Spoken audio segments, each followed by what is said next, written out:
Teen Time, yang kreatif and produktif. Selamat sore teenagers, bersama saya Kamarati kembali lagi dalam Teen Times yang kreatif and produktif. Dan kita akan ke berita pertama, ini teenagers di Jakarta. Buat kalian yang suka baca buku, ternyata udah dibuka pameran buku terbesar dengan ratusan penerbit dari puluhan ribu judul. Penasaran kan seperti apa? Kita lihat informasi. Teenagers, bertepatan dengan Hari Buku Sedunia, kali ini saya sudah berada di Islamic Book Fair, di mana di sini menyediakan stand-stand untuk pameran buku yang menyediakan diskon besar-besaran. Di tengah perkembangan teknologi seperti sekarang ini, memang menurut beberapa orang kehadiran e-book sangat membantu. Anggapan mereka dengan e-book segalanya menjadi lebih praktis. Tapi bukan berarti buku cetak mulai dilupakan. Justru buku cetak memberi banyak kelebihan dibandingkan dengan e-book. Karena di sini banyak buku-buku bagus. Di sini tuh ada novel, komik, buku-buku keislaman, buku-buku fikih itu banyak di sini. Jadi kayak tertarik aja gitu mau ke sini. Beli buku untuk memperluas wawasan saya.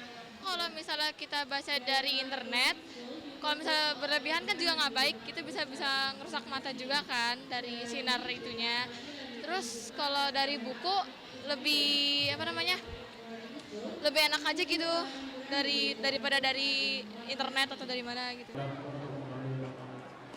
Rizky Sari, Rizky Febri melaporkan untuk IBN TV. Teenagers, ini dari pameran buku kita beralih ke informasi Kartini Day. Nah, di mana perayaan menyambut Hari Kartini, buat kalian yang juga kemarin ikut menyambut atau merayakan Hari Kartini, ini banyak sekali nih ragamnya, seperti yang dilakukan oleh komunitas Hijabers Indonesia. Penasaran seperti apa? Kita lihat cuplikannya. Hai teenagers, sekarang saya sedang berada di acara Kartini Days di Gedung Muhammadiyah, tepatnya di Jalan Menteng Raya. Acara ini diadakan oleh komunitas Hijabers Indonesia dalam rangka menyambut Hari Kartini. Dengan mengangkat tema Hijabers Indonesia berkebaya, acara ini menghadirkan berbagai macam konten acara seperti pemutaran video pendek mengenai Raden Ajeng Kartini, lalu ada tarian tradisional dan fashion show. Dalam rangka menyambut Hari Kartini pada 21 April 2018, komunitas Hijaber Indonesia mengadakan event Kartini Day. Untuk kita bisa mengembangkan budaya-budaya Indonesia atau melestarikannya gitu. Dan acara yang menarik diantaranya ada pembacaan ayat suci Al-Quran, ada talk show oleh Evi Chandra Esos selaku entrepreneurship lecture, tarian tradisional oleh Adinda Creative Dance, lalu diakhiri dengan fashion show wanita-wanita muda dengan berbagai macam kebaya yang unik dan foto bersama. Seorang Ibu Kartini ini dia mewujudkan bahwa wanita tuh bebas berkarya dan lain-lain. Baik teenagers, tadi serangkaian acara dari Kartini Day. Selamat Hari Kartini untuk seluruh wanita Indonesia.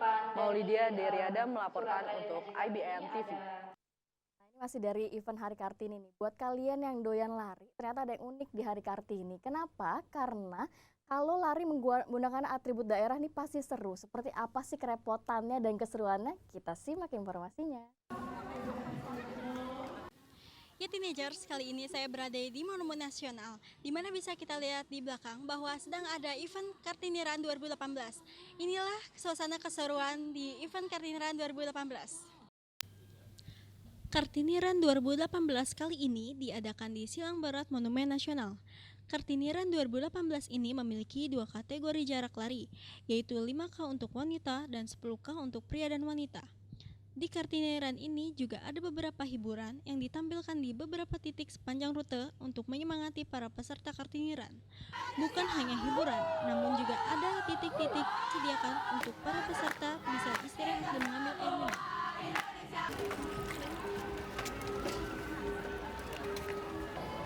Untuk 3 peserta pertama yang mencapai garis finish akan mendapatkan hadiah berupa uang tunai.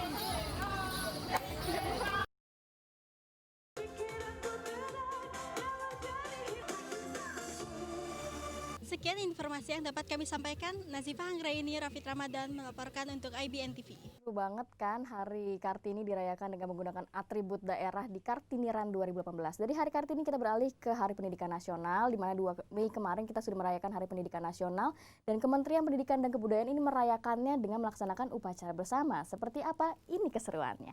Untuk memperingati Hari Pendidikan Nasional yang jatuh pada tanggal 2 Mei 2018, Kementerian Pendidikan dan Kebudayaan mengadakan upacara yang digelar rutin setiap tahunnya, yang dihadiri oleh para siswa-siswi yang berada di DKI Jakarta. Peringatan Hari Pendidikan Nasional yang diselenggarakan setiap tanggal 2 Mei tidak semata-mata dimaksudkan untuk mengenang hari kelahiran Ki Hajar Dewantara selaku Bapak Perintis Pendidikan Nasional, namun lebih merupakan sebuah momentum untuk kembali menumbuhkan rasa patriotisme dan nasionalisme pada seluruh insan pendidikan. Pendidikan kurikulum 2013 ya, ini lebih menekan pada pendidikan karakter dan itu sangat baik sekali, sangat positif, di mana siswa lebih aktif, guru tidak lagi sebagai sumber utama, jadi betul-betul siswa itu bisa mencari berbagai sumber pembelajaran dari berbagai sumber, tidak hanya guru ya kan.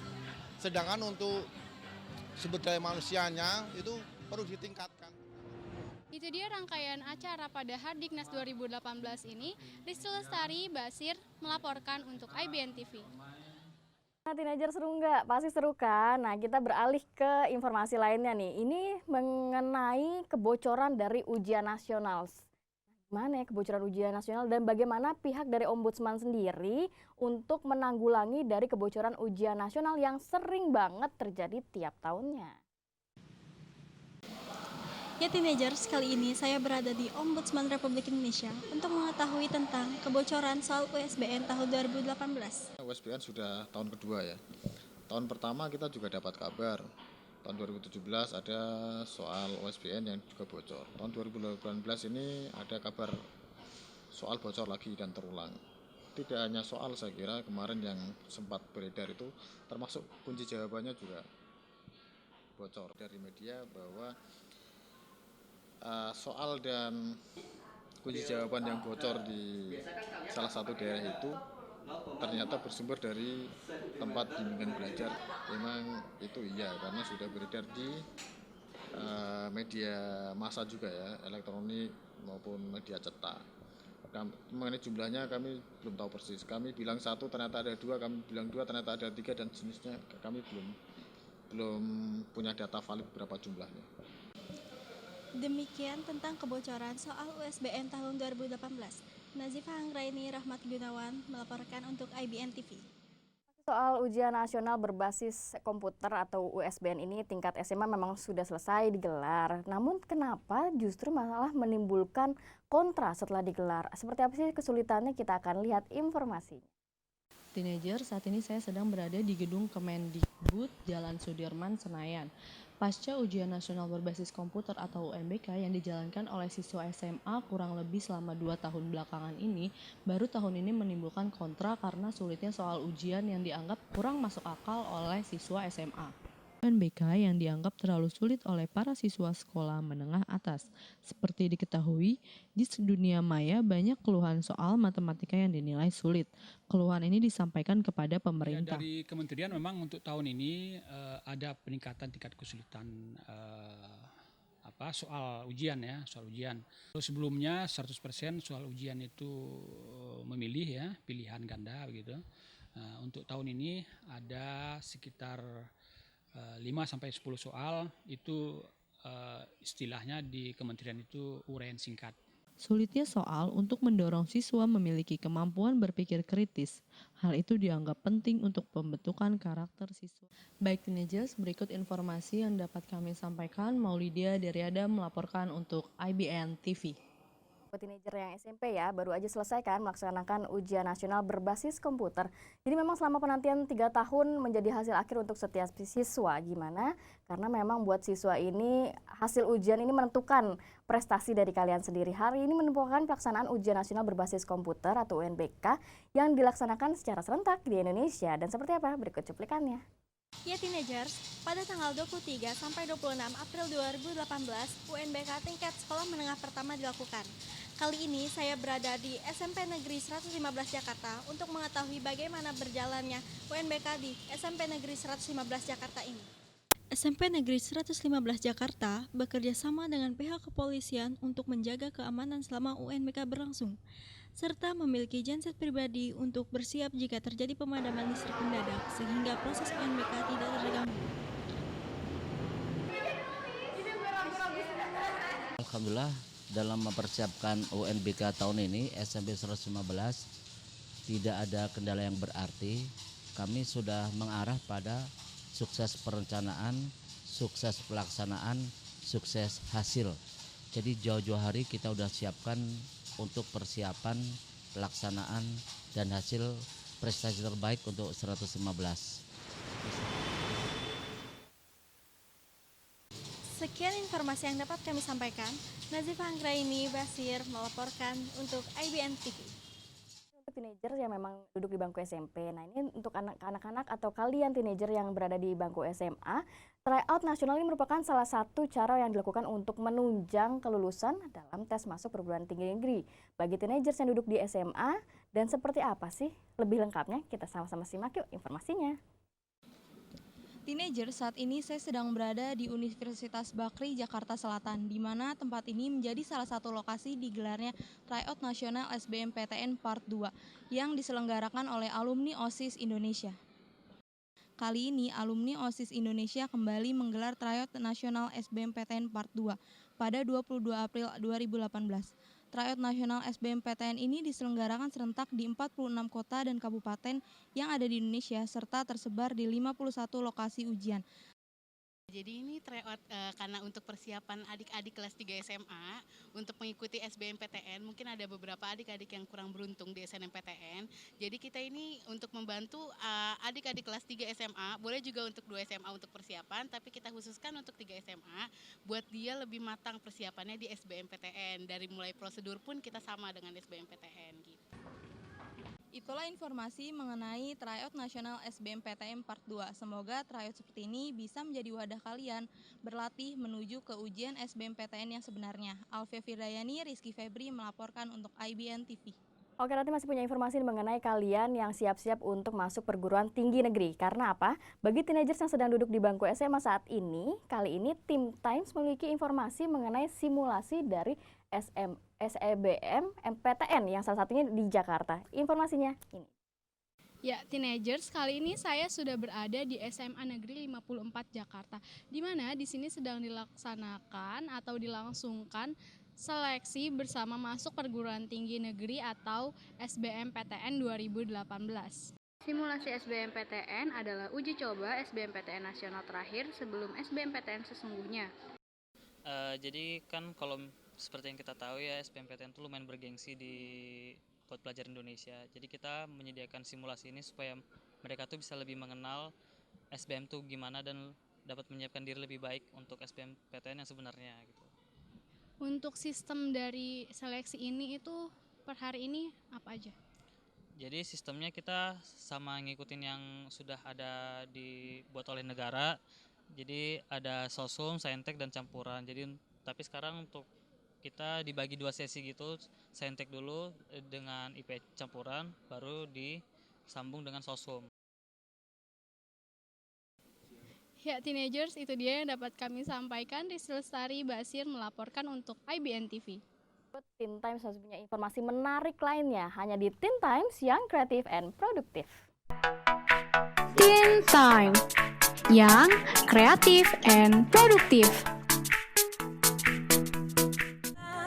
Lampaui batas, terus fokus satu titik, hanya itu, titik itu, tetap fokus kita kejar dan raih bintang. Yo yo ayo, yo ayo yo yo ayo, yo ayo yo yo ayo, yo ayo yo yo, oh oh oh yo yo ayo.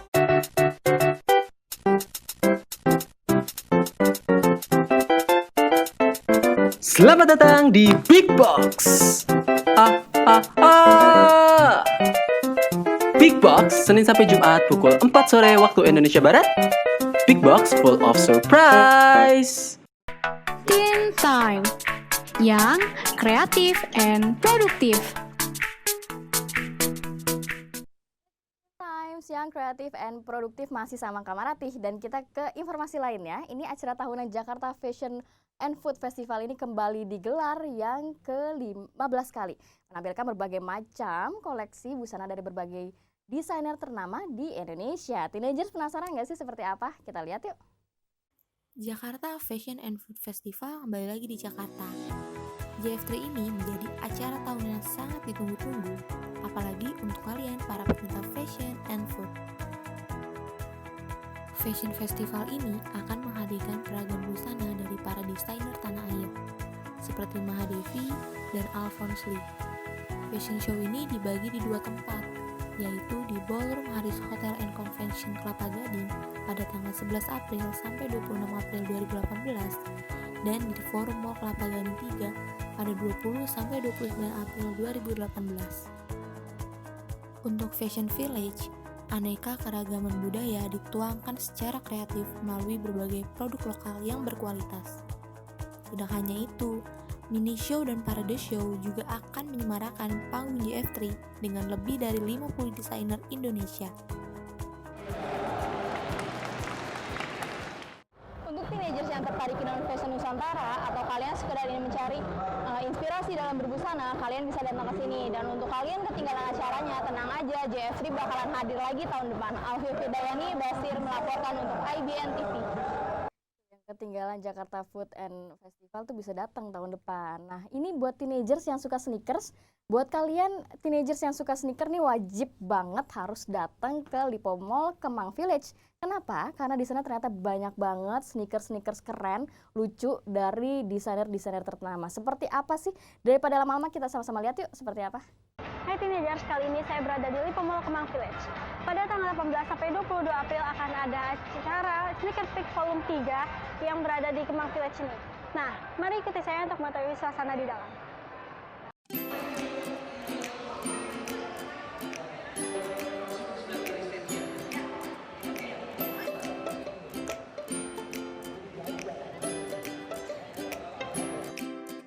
Banyak sekali sneaker dengan merek ternama yang dipajang di Sneaker Peak Volume 3 ini. Saat ini bukan hanya pria yang sangat suka mengoleksi sneaker, tapi banyak juga wanita yang sudah pede tampil dengan menggunakan sneaker loh. Apalagi sneaker sudah menjadi salah satu yang tidak bisa lepas dari gaya hidup milenial. Dengan banyaknya model, sepatu sneaker dapat mempermudah teenagers untuk memadukannya dengan berbagai gaya pakaian. Maka dari itu, teenagers jangan sampai ketinggalan ajang Sneaker Peak Volume 3 ini ya, untuk menambah koleksi sneaker para teenager. Nah, untuk para teenagers, para pencinta sneakers, langsung aja datang ke Lipo Mall Kemang Village. Menyajikan kali ini Basir melaporkan untuk IBN TV. Masih buat teenagers yang suka banget atau doyan banget sama sneakers. Ini buat kalian yang suka otomotif, ada informasi dari Rati nih. Karena buat teenagers penyuka otomotif, pada tahun ini di Grand Kota Bintang Bekasi kembali lagi diselenggarakan pameran motor dan mobil yang diperuntukkan atau dipertunjukkan buat kalian semua. Seperti apa sih keseruannya? Yuk kita lihat. Hai teenagers, sekarang saya lagi ada di event Intersport Auto Show yang berlokasi di Grand Kota Bintang. Intersport sendiri merupakan platform otomotif terlengkap yang ada di Indonesia. Tahun ini, Intersport kembali hadir di Kota Bekasi. Untuk Kota Bekasi juga, Intersport menghadirkan 2 builder ternama, yaitu Akasia Motor dan Private Auto Garage. Komunitas hits seperti Anak Komplek, Fun Culture Indonesia itu pun ikut hadir untuk meramaikan acara. Diperkirakan lebih dari 1.100 pengunjung datang ke event ini.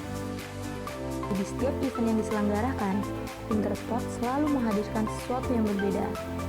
Untuk para pengunjung yang datang, Intersport menyajikan beragam kegiatan menarik.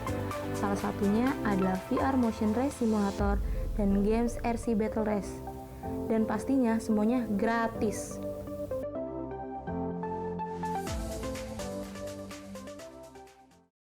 Nah, gimana? Seru banget kan eventnya, apalagi buat kalian para pencinta otomotif. Dan kalian teenagers, kalau kalian ketinggalan event ini, tenang aja, event ini berlangsung 1 tahun sekali. Alfi Firdayani, Raffi Ramadan melaporkan. Jangan stres-stres dong teenagers. Kenapa? Karena sekarang sudah ada remote control drift yang bisa jadi solusinya. Solusi stres seperti apa ya? Lihat yuk. Helihan Toys merupakan store RC drifting yang beralamat di Jalan RS Soekarto, Durensawit, Jakarta Timur. Helihan Toys memiliki ragam koleksi aneka remote control tools dan juga spare part yang dibutuhkan untuk mendesain ulang mainan elektronik para hobis agar bisa dijalankan dalam performa yang canggih dan bagus.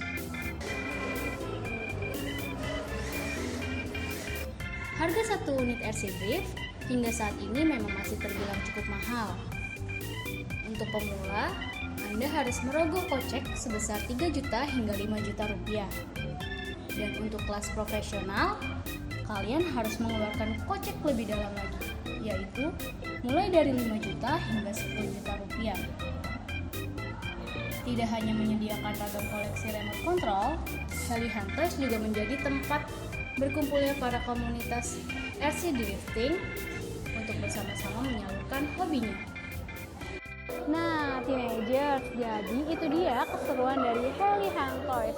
Nah, bagi kalian yang hobi RC drifting, tempat ini sangat amat recommended sekali nih bagi kalian. Rizky Lestari, Rafid, melaporkan untuk IBN TV. Buat ngilangin stres. Ini ada informasi lainnya. Kalau tadi memang untuk ngilangin stres, sekarang teenagers kalau udah tahu drone tuh sebenarnya buat alat dijadikan mengabadikan momen. Kali ini komunitas ini unik banget soalnya menjadikan drone sebagai ajang balapan. Seperti apa sih? Yuk kita lihat yuk. Drone mungkin buat sebagian teenagers kata itu sudah tidak asing lagi. Beberapa tahun belakangan ini drone juga menjadi sangat besar popularitasnya di Indonesia sehingga banyak sekali komunitas-komunitas yang ada di Indonesia. Nah, salah satunya ini Swagshot FPV. Biasanya drone itu dipakai untuk ambil video atau foto kan, tapi kalau di komunitas ini drone-nya dipakai untuk racing alias balapan. Unik juga ya. Terbentuknya Swagshot FPV itu sekitar kurang lebih 2 tahun yang lalu. Nah, kalau drone racing yang digunakan di komunitas ini, kameranya itu hanya berfungsi sebagai CCTV saja, dan nanti kameranya langsung terhubung dengan kacamata display. Di layar.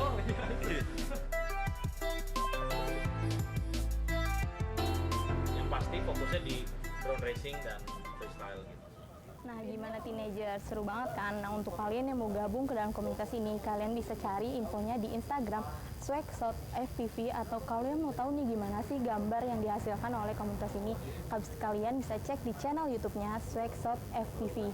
Alfie Firdayani, Rizky Fevi melaporkan untuk IBN TV.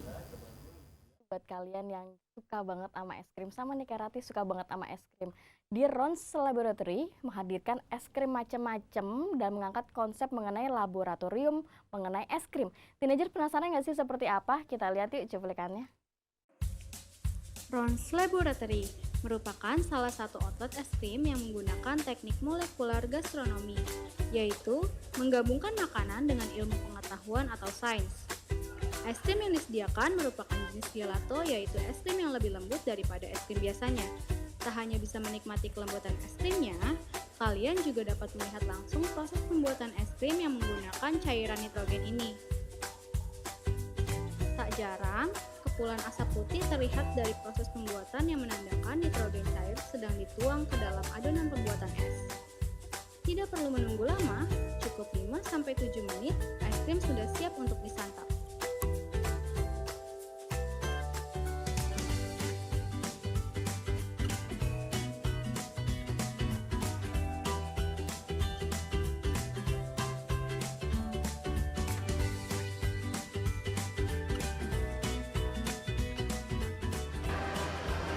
Untuk rasanya, es krim ini sangat lembut dan beda dari es krim yang biasa kita makan yang cenderung kasar ya. Dan ini es krimnya sangat recommended. Rizky Lestari, Rafid melaporkan. Jadi langsung pengen es krim ya. Ini selain es krim juga buat kalian yang suka banget nongkrong, terus suka banget foto-foto sambil nongkrong dimasukin ke Instagram. Ini ada informasinya nih mengenai tempat di daerah Cikini yang menjadi kafe yang mempunyai daya tarik sendiri buat kalian yang suka foto-foto terus di-post di Instagram.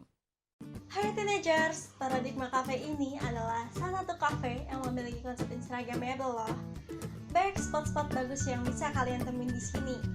Nah, untuk para teenagers yang suka banget mengupload foto-foto ke media sosial, cocok banget nih, kafe ini menjadi tempat kalian berkumpul sekaligus foto-foto. Oh iya, bukan cuma tempat-tempatnya aja yang bagus. Untuk para pecinta kopi, cocok banget nih memilih es mocha. Lalu ada bebek sambal 2 yang pastinya bisa bikin kamu hoha. Tekstur bebeknya lembut banget. Apalagi ada cabai rawitnya, itu bikin seger, pedas gitu. Terakhir ada es lokeles yang pasti bisa bikin kamu happy karena rasa buahnya segar. Seger banget, apalagi di siang-siang kayak gini minum es lokeles itu emang paling tepat karena dia campur ada rasa buah-buahnya gitu. Nah, gimana nih para teenagers? Pasti tertarik kan untuk datang ke Paradigma Cafe ini? Oke, saya Nazifa dan Rafid melaporkan untuk IBN TV. Dari tempat nongkrong kece, kita beralih ke informasi buat kalian yang suka banget liburan sambil olahraga. Ini ada kegiatan yang seru nih buat kalian lakukan, yaitu liburan, tapi di rumah menikmati wahana liburan dengan bermain ice skating. Seperti apa? Yuk keseruannya. Halo teenagers, sekarang saya lagi ada di OCA, Oasis Center Arena. Tempat ini merupakan tempat bermain ice skating yang berstandar internasional. Tempat ini juga merupakan tempat terbesar untuk bermain ice skating yang ada di Indonesia. Mau tahu kan sebesar apa skating ring yang ada di belakang saya? Yuk kita lihat. Oasis Center Arena. Tempat ini merupakan satu-satunya tempat bermain ice skating di Indonesia yang sudah berstandar internasional. Dengan luas 1.800 meter persegi, OCA biasa digunakan oleh atlet-atlet untuk berlatih. Belum teenagers bermain, ikan ya kalian mengukur size kaki kalian. Di tempat ini ada 3 jenis sepatu skating yang disediakan, mulai dari figure skating, short track, sampai hoki.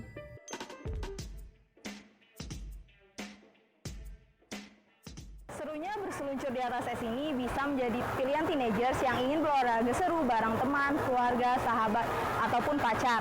Selain di sini belajar menjaga keseimbangan, di sini juga pastinya membakar kalori. Nah, untuk teenagers yang ingin menghabiskan waktu liburannya, kalian bisa datang ke OCA ini. Alfia Firdayani, Basir melaporkan. Buat teenagers yang suka banget foto-foto Instagram yang kece, seperti apa sih? Nah, ini ada informasi nih buat kalian yang pengen foto Instagram yang kece. Kali ini kita akan memberikan tips dan trik cara ngedit foto ala selebgram. Seperti apa? Ini dia tutorialnya. Halo, nama gue Nopal. Di sini gue bakal ngasih tips and trik ngedit foto OOTD. Pertama dilakukan ya kita main basic kayak misalkan exposure, kontras, highlight, shadow, white, black, dan clarity. Itu untuk basicnya. Sisa ke bawahnya nanti kita bakal coba untuk explore. Di sini exposure gue bakal mainin ya sekitaran 50 lah. Kalau kontras sekitar 15 ataupun 20. Nah, enak aja deh. Highlight pun biar nggak terlalu ngadu kontras, jadi kita main minus 10 sebelum maininnya. Shadownya gue naikin jadi 15, jadi kita cuma perbandingannya 5 kalau nggak 10 doang. Di white pun gue bakal main minus untuk ngebalance sama shadownya. Di black gue bakal turunin biar agak kelihatan tekstur dari foto ini. Sekian dari gue tips and trick ngedit foto OOTD, semoga bermanfaat untuk kalian. Cara tutorialnya gampang dan keren kan ya, kalian bisa ngikutin nanti nih. Nah, kalian jangan kemana-mana karena abis ini Teen Times akan menghadirkan salah satu selebgram yang bakal menghadirkan keseruan. Seperti apa sih? Saat lagi. Teen Time yang kreatif and produktif.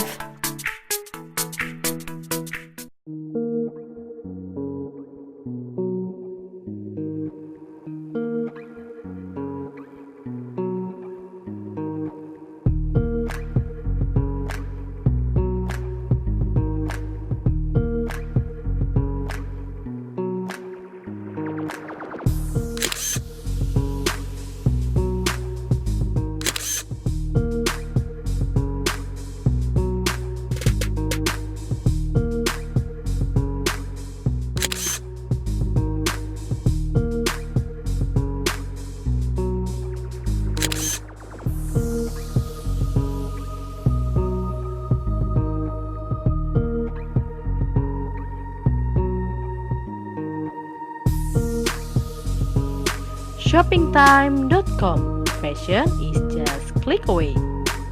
Ready on Google Play and App Store. Teen Time yang kreatif and produktif. Baik aja sih. Tergantung ininya Mbak, kegunaannya. Menurut saya baik. Baik, soalnya itu kan juga kayak kreatif gitu. Saya buka Instagram, cek timeline Instagram. Biasanya update snapgram, update status, terus nge-like foto juga. Untuk cari informasi aja sih yang terkait dengan pekerjaan atau dengan teman. Post foto ataupun video. Bagus banget sih, soalnya itu kan kayak kreatif pikiran mereka sendiri. Terus juga bisa nyari keuntungan untuk diri sendiri juga. Menurut saya sangat bagus, tapi jikalau misalnya sosial media yang dipergunakan itu untuk hal-hal negatif seperti penipuan atau apapun, itu sangat tidak baik. Aduh, gimana ya Mbak? Itu no comment boleh nggak? Aukarin? Rajin Bet, Rachel V-nya gitu-gitu sih. Nggak ada Mbak, karena saya nggak mengikuti. Of course mau. Mau? Nggak, terima kasih. Mau. Pendidikan. Eksistensi. Pendidikan. Pendidikan dulu, dari pendidikan baru kita bisa ke eksistensi. Dalam Teen Times yang kreatif and produktif. Seperti janjinya Ratih, ini sudah kehadiran cewek kece nih dan cakep nih. Kali ini Teen Times kedatangan tamu yang pastinya sangat menginspirasi buat kalian semua. Karena kita mengangkat tema Young Entrepreneur from Social Media. Sudah ada cewek cantik, ada Syifa, apa kabar? Baik, Kak. Sehat ya? Sehat. Ceria banget nih mukanya nih hari ini. Aduh, selalu harus dong. Selalu harus ceria ya? Iya, Ini iya. kalau sebenarnya Rati penasaran sih, Iya selebgram nih, Kak. followersnya banyak, terus yang ngikutin banyak, terus fansnya banyak. Ada Syifa boleh share nggak sih gimana sih cerita kamu tentang jadi selebgram ini? Sebenarnya sih, jadi awal mula ya. Sebenarnya sih kalau sosial media ya awalnya aku tuh dari SD kelas 5 sampai 6. Ya sebenarnya kalau misalnya ngomongin selebgramnya ini kan orang lain ya yang ngasih kita julukan selebgram. Cuman aku pertama kali dapat endorse atau tawaran barang itu aku sekitar kelas 3 SMA atau 2 SMA sih. Jadi dari SD sampai SMA Iya. itu udah mulai main sosial media tuh? Iya, aktif. Semua ada Facebook, Twitter, Komplit ya Friendster. semuanya ya? Iya, emang Terus? anaknya suka update banget nih, Kak. Banget. Terus ya mulai emang suka update, terus ya terima barang, memberanikan diri. Awalnya sih takut. Kenapa Karena takut? kan aduh, belum fokus ke sana deh. Karena kan pengen sekolah dulu, maksudnya masih pengen main-main gitu kan. Terus ya udahlah, bismillah, lagi juga tujuannya kan ngebantu orang tua gitu, ngebantu lumayan lah buat nabung-nabung. Itu SMA tuh udah mulai dapat endorse banyak ya? Iya, betul. Jadi ya bismillah. Sekarang kelas berapa sih? Sekarang kuliah? Aku kuliah semester 2. Semester 2 ya. Jadi dari SMA udah dapat endorse, terus sampai sekarang kuliah. Nah ini sekarang apa sih yang kamu bisa berikan kepada orang tua dengan sukses menjadi selebgram? Aduh, yang bisa dikasih ke orang tua, alhamdulillah aja. Kalau misalnya nominal, aduh gimana ya, cuman kalau nada ya udah bisa alhamdulillah umroh, ngebantu, terus ya bisa beli make up sendiri lah. Aduh pokoknya Jadi udah nggak minta duit alhamdulillah. jajan mama papa nih? Ya pasti dong, masih dari mama papa harus dong. Ya mam, oke maaf ya mam. Harus ya, tetap harus, maksudnya mama ngebantu juga, tapi aku emang tujuannya kan untuk orang tua, untuk nada, tabungan dan sisihkan untuk orang tua gitu kan. Jadi ya ngebantu mama itu, terus ya beli baju-baju, beli make up gitu. Terus ya kalau misalnya makan, aku kan suka makan ya, mamaku juga suka makan sekeluarga, jadi ya kalau misalnya itu bisa Traktir makan mama, papa gitu ya. Iya gitu. Nah ini kan banyak banget orang yang di luar sana mikir tuh selebgram tuh cuma mikirin uang ataupun endorsan aja, nggak mikirin kuliah. Kalau Nada seperti apa? Itu penting dua-duanya, Kak. Aku nggak bisa milih dua-duanya. Itu penting banget. Kuliah harus, ya selebgram juga kalau misalnya bisa ngebantu orang tua, tujuannya itu kenapa enggak gitu loh. Jadi ya aku pengen sebisa mungkin menyelesaikan kuliah aku dengan semangat, lulus tepat waktu. Terus ya IPK-nya Iya harus Tapi IPK-nya bagus gak nih sekarang? Alhamdulillah bagus, alhamdulillah. Kaget juga pas ngeliat gitu. Oke, lumayan ya. Emang perjuangan pasti ada hasilnya ya Kak. Ya pokoknya Setiap harus usaha ada lulus. hasilnya ya. Iya harus lulus. Nah ini kan kalau misalnya Nada disuruh milih nih, mendingan karirnya bagus tapi ternyata pendidikan terhambat, atau pendidikannya bagus tapi karirnya nggak bagus? Aduh, Bingung nggak ya? deh, nggak bisa. Itu ya dua-duanya dong. Karir bagus, pendidikan juga bagus. Karena kan pendidikan penting Kak. Cara ngimbanginnya gimana sih kalau kamu? Ya pendidikan utama. Kuliah tuh aku kalau bisa nggak usah bolos deh. Nggak mau. Nah waktu kosongnya aku isi kayak foto-foto, terus kesini itu kan hari ini juga alhamdulillah nggak ada dual kuliah. Kalau misalnya ada dual kuliah, wah tidak akan Pokoknya kuliah mengorbankan. nomor 1, Iya habis itu dong. baru job-jobnya gitu Iya ya. jatah absen Kak. Susah, nanti aku nggak bisa ikut ujian. Oke. Sekarang udah berapa lama jadi selebgram? Berapa lama? Berarti dari kelas 2, 3, terus kuliah semester 1, semester 2, 3 tahun 4 tahun 3 tahun 4 lah, tahun ya. ya. Paling unik cerita yang jadi selebgram apa sih? Paling unik ketemu orang banyak. Aku pernah ketemu orang banyak. Ada yang nangis Kak. Kenapa? Gak tahu saking Kak. terharu ketemu kamu Iya ya. kayak Terus? ya Allah. Nada siapa sih ditangisin? Ya mungkin kalau misalnya ketemu artis gitu kan, iya oke lah nangis. Tapi itu akhirnya jadi motivasi sendiri buat kamu. Wah banget, itu Nada harus jadi lebih baik sih, harus tetap bisa menginspirasi banyak orang. Itu udah wajib sih, benar-benar harus melihat diri, memperbaiki diri, apa sih yang salah. Dia lihat-lihat komen-komen juga kan, walaupun emang kadang ada yang ada yang menyakitkan hati. Iya. Jadi kalau kamu lihat komen-komen kayak gitu, tanggapannya apa sih biasanya kalau ngeliat komen-komen yang mungkin agak-agak membenci kamu? Sabar aja deh. Malah kadang mamaku yang lebih detail melihat komen-komen itu. Malah soalnya aku emang orangnya baper nih Kak. Aku maksudnya takut sakit hati lah ya. Tapi Jadi, dibacain tuh satu-satu komennya. kadang mama yang udah yang suka ngasih tahu ke Nada gitu. Ya cuman Nada kalau misalnya ada waktu kosong ya bacalah yang bisa yang kasih tahu Nada gitu apa sih salahnya. Cuma kalau misalnya yang nyinyir enggak, dia nggak mau dibalas, ntar dia kesenangan Kak. Jadi nggak boleh baper ya jadi selebgram ya? Iya susah, Ya? susah loh. Itu makanya kadang enaknya jadi selebgram, tapi kan kita nggak boleh baper, harus nahan emosi banget itu, harus sabar. Harus Calm sabar. down. Nah ini kalau Istighfar. ngelihat banyak banget kan pasti endorse yang datang ke kamu macem-macem Aduh, gitu kan ya. Aku juga jadi pengen nih jadi selebgram nih. Aduh. Ini kalau dari banyaknya endorse yang datang, kamu milih nggak sih misalnya maunya bajunya kayak gini aja, maunya make upnya kayak gini aja gitu, atau semuanya ya udah oke deh nggak apa-apa? Aku kan waktu awalnya sih ya terima semua dong ya. Waktu awalnya sih terima semua, lagian juga dulu kan aku masih kayak belum ngerti juga, jadi mesti terima semuanya.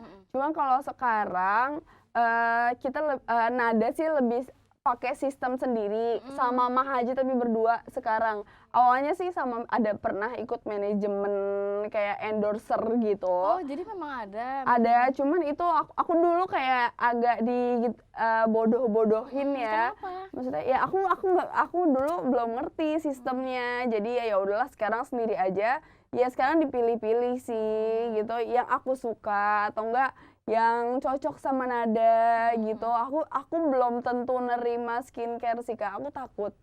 Kalau skincare yang kan jatuhnya bohong kan kalau aku nggak pakai terus Jadi kamu harus itu yang- doang itu aku nggak mau sih kan harus aku pakai Iya, gitu. Terus aku tuh kalau misalnya emang terima apa sih kasih barang harus ada barangnya, bukan yang tulisan gitu. Oke, kalau misalnya kan banyak banget nih endorse-nya. Semuanya kamu Amin ya Allah. Amin ya Allah ya gitu. Jadi sekarang kalau misalnya ada foto-foto endorse itu ada konsepnya sendiri atau gimana sih? Enggak sih, aku lebih ke diri aku aja. Lebih kadang juga suka dikasih tahu sama orangnya kan, sama kliennya. Suka ada tawaran, suka ada tulisannya kayak aturannya gimana, rulesnya dari mereka. Ya itu kadang ya harus ikutin mereka dari situ gitu.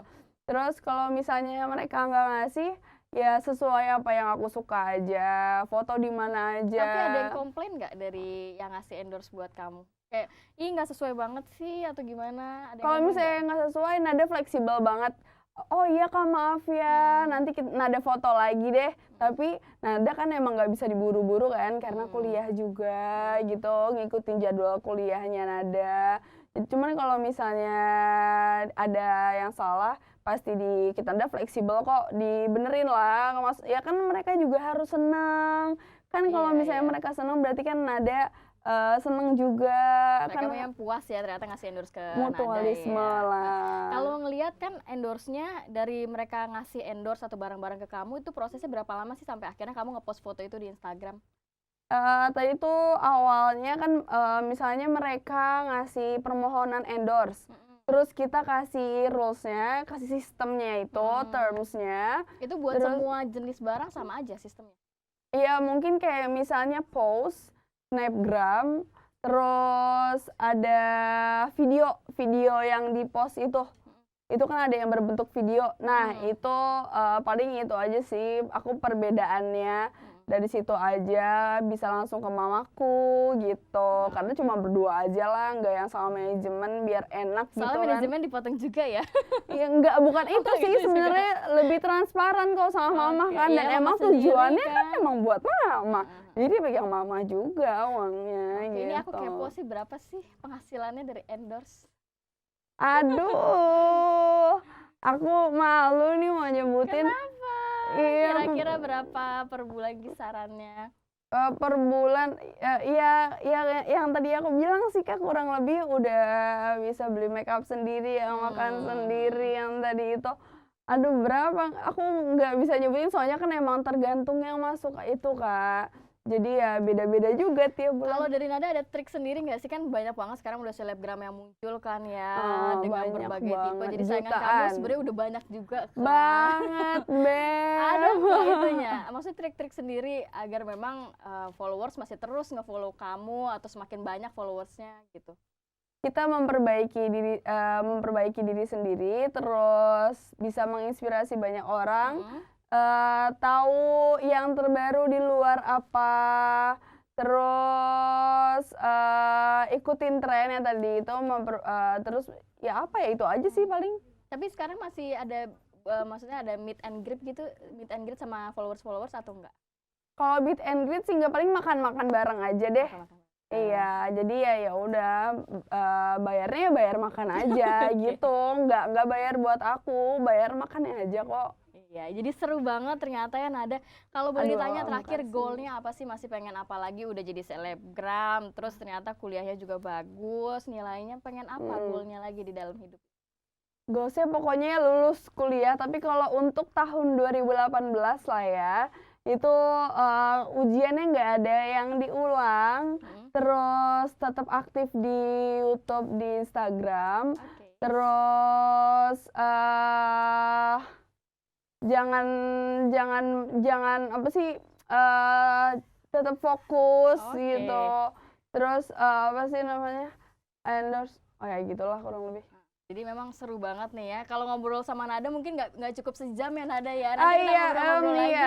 Iya, Next time ya. Makasih banget udah datang ke sini, udah ngasih informasi mengenai menjadi selebgram seperti apa nih. Rati juga penasaran sih, coba jadi selebgram. Boleh Kak, coba. Oke, teenagers, ini sayang banget kita udah habis waktunya, udah ngobrol-ngobrol bareng ada Siva juga. Makasih cantik. Tapi jangan sedih karena kita juga masih punya informasi menarik banyak buat teenagers lainnya hanya di Teen Times Young Creative and Productive. Teen Time Young, Creative and Productive.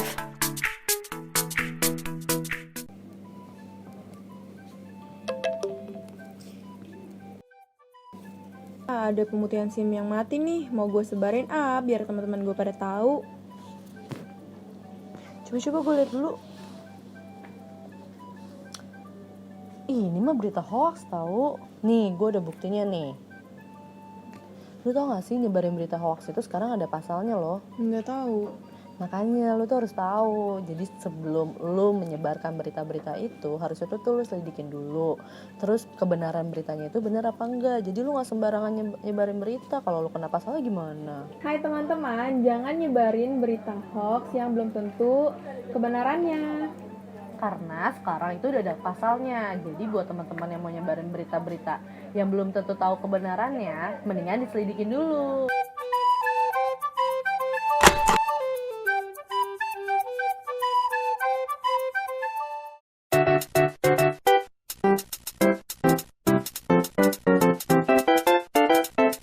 Selamat datang di Big Box. Big Box, Senin sampai Jumat pukul 4 sore waktu Indonesia Barat. Big Box full of surprise. Teen Time, yang kreatif and produktif. Kembali lagi di Teen Times yang kreatif and produktif, dan kita masih punya informasi menarik lainnya. Ini antara lain ada vaping atau rokok elektrik. Memang udah banyak banget tersebar penggunaannya, tapi apakah ini sebenarnya baik nggak sih buat kesehatan? Terus apa yang menjadi pro dan kontra munculnya vaping? Seperti apa? Kita simak informasinya.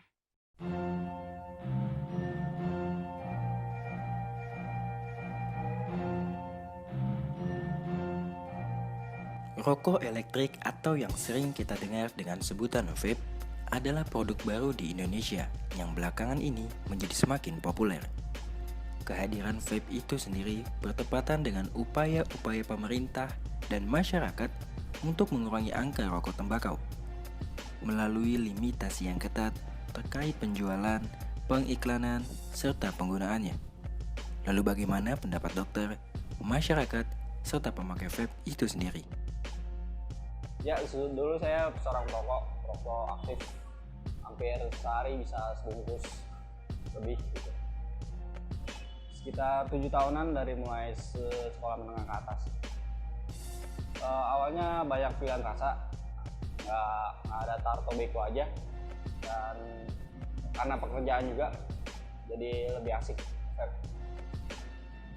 Hampir 2 tahun lebih. Kalau yang gue rasain lebih sehat, gue nggak pernah istilahnya dada juga bangun tidur nggak terlalu sakit atau apa, dan badan gue lebih sehat biasa, banyak minum air putih. Kalau vape itu sebenarnya relatif harganya, mungkin di awal buat pemula emang agak mahal, bisa hampir 500 lebih ke atas lah. Kalau rokok ya mungkin kita bisa beli ketengan atau bungkusan. Dan antraik pun juga bisa ngerokok bebas, beli di warung. Sementara vape itu kan kita beli di vape store. Menurut saya lebih baik. Saya pun bisa berhenti total hampir setahun lebih ini. Jadi vape first total. Dengan berbagai pendapat para pemakai vape itu sendiri menyatakan bahwa rokok elektrik lebih baik daripada rokok tembakau atau rokok konvensional. Tapi, sudah sejauh mana regulasi yang diberikan untuk rokok elektrik?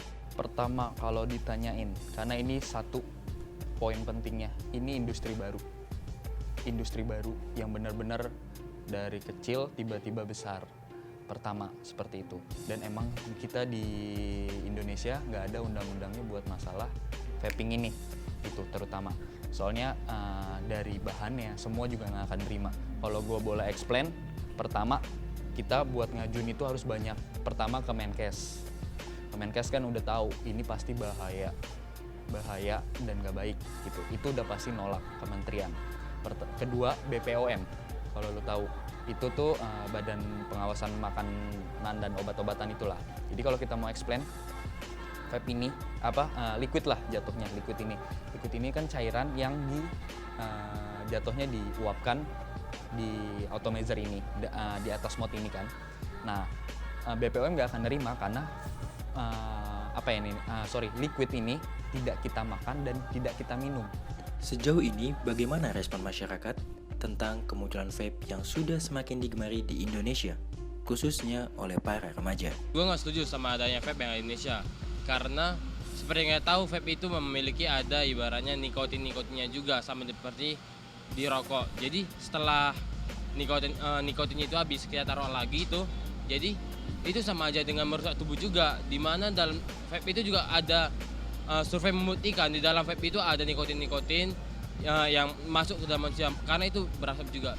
Kalau menurut saya sih rokok elektrik itu ya memang rasanya memang nggak alami lah. Kalau tembakau kan alami ya kan, mungkin bahayanya juga mungkin lebih gedean rokok yang elektrik mungkin ya. Yang keduanya harganya mungkin lebih mahal, nggak kejangkau kita ya kan. Ya, jadi vape itu asapnya kemana-mana dan menyebabkan pencemaran lingkungan dan juga mengganggu pernapasan orang-orang di sekitarnya. Next, vape itu vape-nya itu bisa meledak atau koslet dan menyebabkan hal-hal yang tidak diinginkan. Stop vape. Kalau untuk bahayanya antara rokok elektrik sama rokok biasa, itu tergantung dari kandungannya ya. Mungkin kalau untuk rokok elektrik kita kan tidak tahu kandungan dia apa. Kadang-kadang kita untuk mencoba untuk rokok elektrik kita agak sedikit khawatir apakah itu kandungannya itu benar-benar aman untuk kesehatan ataukah mungkin lebih berbahaya daripada rokok yang biasa. Ternyata banyak masyarakat memberikan respon negatif terhadap vape dan tidak sedikit yang lebih memilih rokok tembakau. Lalu, bagaimana menurut seorang dokter tentang kemunculan vape? Kalau untuk kesehatan, merokok itu dapat merusak kelainan janin, hipertensi, hipotensi, dan kanker paru-paru. Kalau untuk vape, menurut kesehatan belum ada penelitian kalau vape itu bisa merusak kesehatan. Kalau menurut saya, vape itu menurut itu sebaiknya tidak digunakan karena itu akan merusak saluran pernapasan yang menyebabkan iritasi. Kesimpulannya, merokok dan vape itu tidak dianjurkan untuk kesehatan karena berpengaruh besar pada ibu hamil, kanker paru-paru, hipotensi, dan darah tinggi. Nah, untuk vape juga sama. Pengaruhnya untuk kesehatan juga tidak bagus. Saya himbau untuk masyarakat luas untuk meninggalkan kedua-duanya karena tidak berguna untuk kesehatan badan.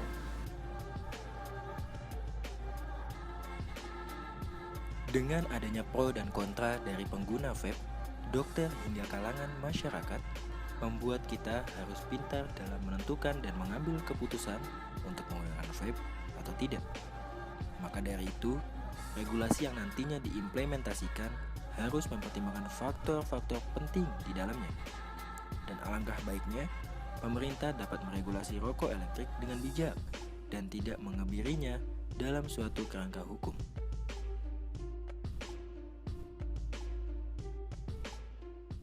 Respon-respon masyarakat soal vape. Nah, kita ada punya informasi terakhir nih buat kalian yang pengen atau cita-citanya pengen jadi fotografer. Ada dokumenter yang satu ini membahas mengenai seseorang fotografer yang memang menginspirasi banget deh pokoknya dengan mengajarkan ilmunya kepada anak-anak remaja. Seperti apa? Ini dia dokumenter autobiografinya.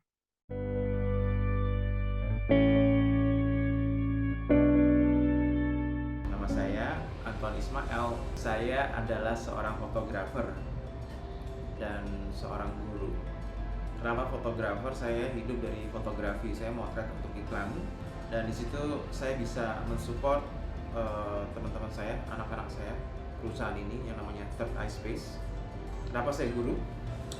Saya itu ngajar di kelas pagi mainly, terutama dan di tempat-tempat yang lain di seluruh Indonesia, dan juga saya memotret pada saat saya mengilustrasikan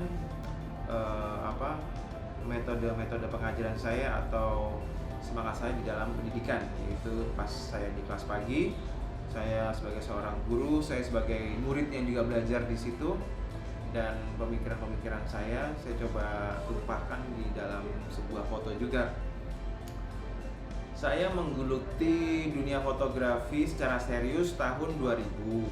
Itu seriusnya, berusaha untuk hidup dari fotografi, berusaha sampai tahun 2002 masih belum bisa menghidupi, tapi tahun 2003 mulai kelihatan hasilnya, dan akhirnya tahun 2005 saya bisa benar-benar berdiri di kaki saya sendiri dengan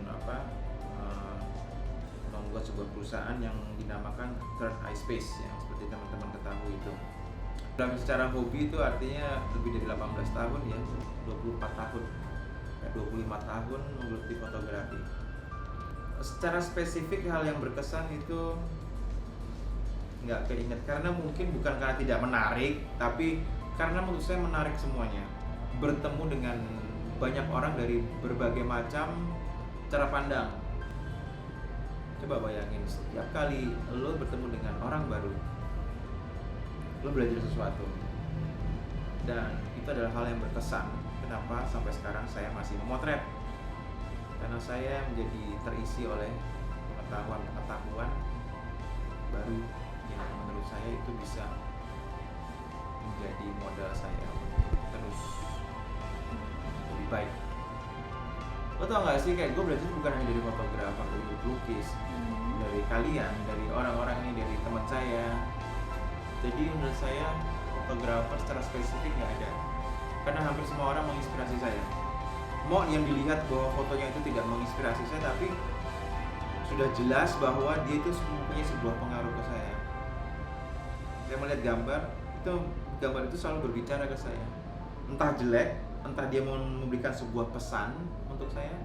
Semakin kita peka, itu kita bisa belajar dari mana saja, even dari tumbuhan, dari gagang pintu, dari kamera yang kita pegang, dari celana jeans, dan akhirnya itu memberikan sebuah pelajaran untuk saya. Karena kita bertanya banyak, makanya itu somehow semesta ini memberikan sedikit inspirasi. Lama-lama banyak informasi dan inspirasi yang kita terima. Terus, ya. Pesan yang ingin saya sampaikan ke foto-foto saya itu kebanyakan di dalam foto saya yang berkonsep itu saya pengen menyuarakan bagaimana tentang pendidikan ini, bagaimana saya tidak setuju dengan cara pikir atau sistem pendidikan yang umum yang ada di Indonesia ini gitu loh. Maksudnya karena menurut beberapa orang, kebanyakan orang pendidikan itu seperti mengekang gitu loh, dan padahal untuk saya sebuah konsep pendidikan itu adalah pendidikan yang membebaskan. Ya udahlah, biarlah seorang anak gambar pakai rambut warna merah nggak apa-apa lah kayak gitu loh. Gambar bebas, nggak harus gambar gunung dan sawah, nggak apa-apa lah kayak gitu loh. Saya pikir nggak ada, tapi kalau misalnya ada itu masalah waktu kayak mungkin bukan masalah di fotografer, tapi kayak mikirin banyak orang. Pemikiran saya buka kelas pagi itu bukan pemikiran saya, itu pemikirannya anak-anak. Itu yang ingin anak-anak kok. Kelompok belajar saya ajarin udah. Terus berkembang, banyak orang yang ikut, tambah lagi sampai sekarang deh. Dan gue membuat sebuah kelas pagi bukan karena gue pintar dan gue tahu semuanya, tapi karena gue pengen belajar sesuatu. Kelas pagi ada tahun 2006. Yang terlibat siapa? Setiap anak di sini. Kelas pagi ada bukan karena gue aja. Gue mau murid-murid gue, teman-teman gue. Keberlangsungannya kelas pagi itu bukan karena gue, tapi karena kalian. So, I need your support. Seni itu adalah toleransi. Seni itu adalah melihat dari kacamata kita dan diterjemahkan sesuai dengan pengalaman pribadi kita. Mungkin seni yang gue punya tidak selalu dipahami dengan seni yang lo punya, karena pengalaman hidup kita berbeda-beda. Seni adalah sesuatu keindahan yang memiliki persepsi yang sama atau koneksi yang sama antara kita sama objek seni ini.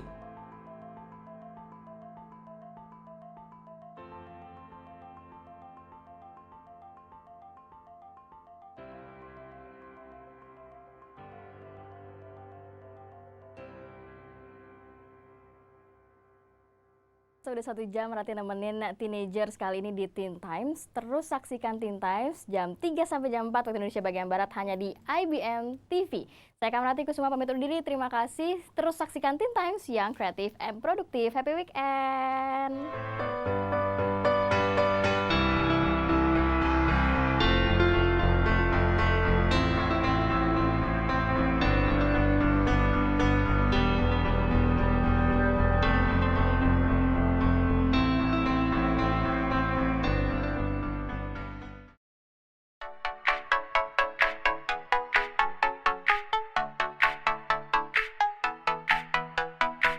Teen Time yang kreatif and produktif.